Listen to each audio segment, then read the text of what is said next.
I also want to do some MMA math. Okay, now MMA math doesn't work, guys. I'm doing this just for fun. Just for fun to try to assess caliber. What opponent do they have in common? They both fought. Who did they both fight? They both fought Poirier. Okay, now Khabib, when he fought Poirier, it was very one-sided. When Gaethje fought Poirier, it was seesaw back and forth. Incredible fight. If you haven't seen that fight, go back and watch that fight. Incredible fight. But it ends in the favor of Poirier. Even though it didn't look like it early on, it looked like Gaethje was going to run away with it. That's one opponent they have in common.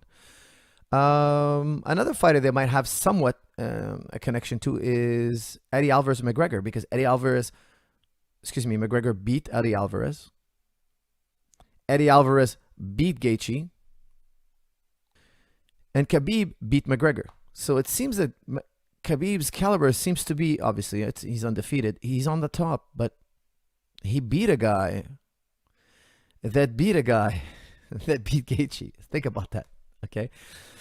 And I know MMA math doesn't work. It happens so often that you beat fighter A and fighter B beats fighter, and you know what I mean. You beat fighter B and B beats C and C beats you.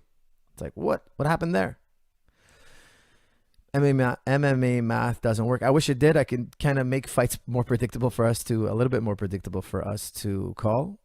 But it doesn't work. Time and time again, MMA math fails and fails, but it's fun to do. Why? Because we're all thinking it, aren't we? I suspect that when Khabib gets on top of him, I think Khabib's going to use those leg kicks. Don't forget, Gaethje's kicking a lot now. When you kick low to the leg, you're very susceptible to takedowns. So you have a really good leg kicker who throws leg kicks often throwing leg kicks. He's going to give Khabib lots of opportunities to score a double leg, single leg, double leg, single to double. And Khabib's not going to miss, you know, very unlikely. I think Khabib gets him to the ground. Now, on the ground, in my opinion, there's going to be a massive differential. Okay, so I think striking is very close. I think wrestling is very close.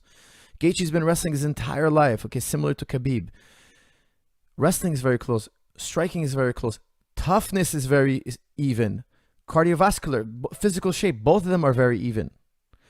But I have a feeling that Khabib has done more groundwork and is levels above Gaethje on the ground. Why? Why do I say this? We haven't seen Gaethje on the ground very much. We have not seen him on the bottom or the top. And that tells me that, you know, he'd rather strike.